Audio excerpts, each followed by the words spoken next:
सामान्यतः ग्रह की 3 गतियां मानी गई हैं। मार्गी गति, जब ग्रह आगे बढ़ता है। वक्री गति, जब उसके रेखांश कम होने लगते हैं, वह पीछे लौटता हुआ प्रतीत होता है।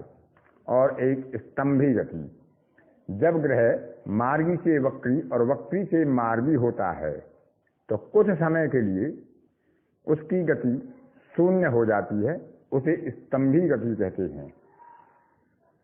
सामान्यतः कोई भी ग्रह पीछे नहीं लौटता, उल्टा नहीं घूमता।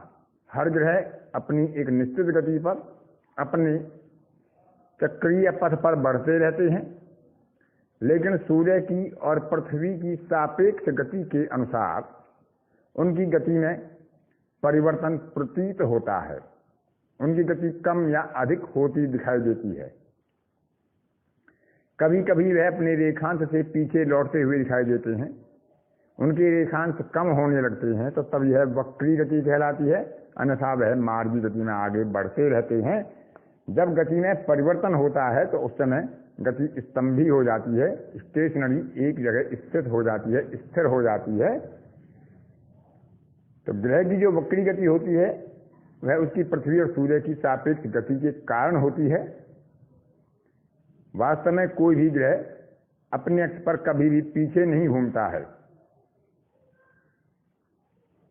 राहु और केतु हमेशा वक्री गति में घूमते हैं, वह कभी मार्गी नहीं होते। जबकि सूर्य और चंद्रमा कभी वक्री नहीं चलते हैं। वक्री गति के महत्व के बारे में पश्चिम ज्योतिषकारों के अनुसार वक्री शुभ ग्रह की शुभता कम हो जाती है, परंतु पाप ग्रह जब वक्री होता है तो उसकी अशुभता दुगनी हो जाती है, उसका पाप प्रभाव प्रबल हो जाता है। यदि 2 वक्री ग्रह परस्पर शुभ दृष्टि में हों, त्रिकोण दृष्टि में हों, तो उनके परिणाम शुभ नहीं होते, सामान्यतः अशुभ होते हैं। परंतु 2 वक्री ग्रह जब उनकी परस्पर दृष्टि अशुभ होती है, यानी केंद्रीय दृष्टि होती है, स्क्वायर जिसे बोलते हैं, तो उनका पाप प्रभाव प्रबल हो जाता है।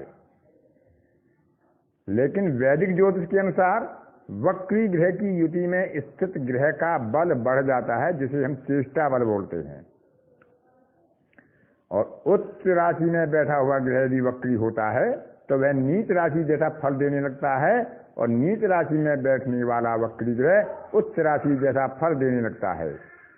वक्री ग्रह शत्रु क्षेत्री हो या डिप्रेशन में हो, अर्थात अपने मूल त्रिकोण से 180 अंश की दूरी पर हो, तब भी वह बली माना जाता है।